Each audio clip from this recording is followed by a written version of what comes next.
ভেঙে ফেলো শিরিক বিদআত কবর পূজার আস্তানা, পৃথিবী জুড়ে আগ্রহ মরা দিন ইসলামের। আসসালামু আলাইকুম ওয়া রাহমাতুল্লাহি ওয়া বারাকাতুহু।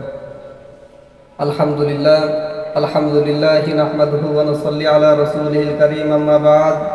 আউযু বিল্লাহি মিনাশ শাইতানির রাজীম। বিসমিল্লাহির রহমানির রহিম।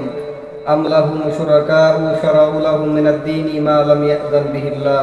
ওয়া ক্বালা আন-নাবিয়্যু সাল্লাল্লাহু আলাইহি ওয়া সাল্লাম ইন্না লিকুল্লি কওমিন ঈদান ওয়া হাযা ঈদুনা, আও কামা ক্বালা আলাইহি সাল্লাতু ওয়াস সালাম। আলহামদুলিল্লাহ, দক্ষিণবঙ্গের ঐতিহ্যবাহী দিনী শিক্ষা প্রতিষ্ঠান মিরিকদিয়া হামিদিয়া কওমি মাদ্রাসা কর্তৃক আয়োজিত সাপ্তাহিক সেমিনারের সম্মানিত সভাপতি, সুদক্ষ পরিচালক এবং আমার সামনে উপবিষ্ট দারুল উলুম দেওবন্দের উত্তরসূরি প্রিয় ছাত্র ভাইরা, সকলকেই আমার পক্ষ থেকে আন্তরিক শুভেচ্ছা অভিনন্দন। প্রিয় উপস্থিতি, আজকে আমার আলোচ্য বিষয় হচ্ছে জশ্নে জুলুসে ঈদে মিলাদুন্নবী সাল্লাল্লাহু আলাইহি ওয়াসাল্লাম ও ইসলামের দৃষ্টিভঙ্গি। এই বিষয়ে কিঞ্চিত আলোকপাত করব ইনশাআল্লাহ।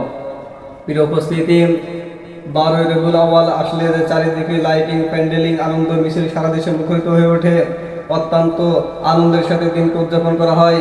কিন্তু একজন সচেতন মুসলমান হিসেবে আমাদের সকলের দায়িত্ব কর্তব্য ছিল যে কোরআন হাদিসের কষ্টিক পাথরে যাচাই করে নেওয়া, এ ব্যাপারে হুজুর সাল্লাল্লাহু আলাইহি ওয়াসাল্লামের আদর্শ কী ছিল জেনে নেওয়া।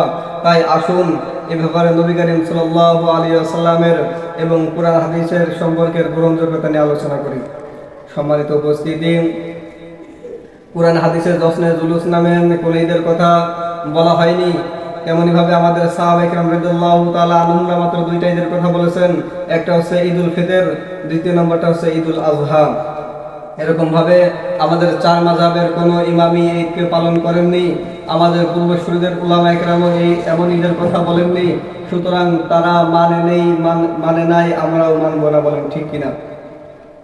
প্রিয় উপস্থিতি, নবী করিম সাল্লাল্লাহু আলাইহি ওয়াসাল্লাম রবিউল আউয়াল মাসে জন্মগ্রহণ করেছেন, কিন্তু হুজুর সাল্লাল্লাহু আলাইহি ওয়াসাল্লাম যে 12 রবিউল আউয়ালে ইন্তেকাল করেছেন এতে কোনো সন্দেহ নাই। কিন্তু আজকে আমাদের এক শ্রেণী ইসলাম বিদ্বেষী দালালেরা, যারা আজকে নবী করিম সাল্লাল্লাহু আলাইহি ওয়াসাল্লামের মৃত্যুর দিনের কথা ভুলে গিয়ে জন্মের দিন নিয়ে ব্যস্ত আছেন, যারা নবী করিম সাল্লাল্লাহু আলাইহি ওয়াসাল্লাম যে দিনে মৃত্যুর দিন স্মরণ রাখা উচিত ছিল সেদিনকে আনন্দের দিন হিসেবে বানিয়ে নিয়েছেন। আর এই কাজটা এক প্রকার আমাদের রাসূল সাল্লাল্লাহু আলাইহি ওয়াসাল্লামকে অপমান করা হয়। আর আমরা তো সবাই স্লোগান দিই যে বিশ্ব নবীর অপমান সইবে না মুসলমান। আরে আমরা তো সয়ে গেছি। যদি না সইতাম এদেশে কোনো কাদিয়ানি থাকতে পারতো না, যদি না সইতাম এদেশে কোনো নাস্তিক থাকতে পারতো না, যদি না সইতাম এদেশে কোনো ইসলাম বিদ্বেষী জশ্নে জুলুস নামে বিদাতিরা থাকতে পারতো না, বলেন ঠিক কিনা?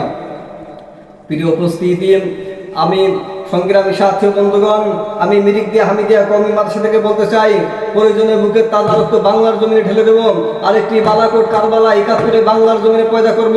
তবুও যারা আমাদের ভাইদের মাথা থেকে রক্ত ঝরিয়েছে, যারা তাদের শরীর থেকে রক্ত ঝরিয়েছে, আমরা তাদেরকে শুধু বাংলার জমিন নয়, শুধু আমাদের বিভাগ নয়, তাদেরকে এই জগৎ থেকে উৎখাত করে ছাড়ব ইনশাআল্লাহ। প্রিয় উপস্থিতি, যদি আমাদের শান্তিময় রাষ্ট্র, শান্তিময় দেশ গড়তে হয়, তাহলে রাসূল করিম সাল্লাল্লাহু আলাইহি ওয়াসাল্লামের সুন্নাত এবং আল্লাহ তাআলার আদেশ মানলেই আজকের আলোচনা সার্থক হবেন।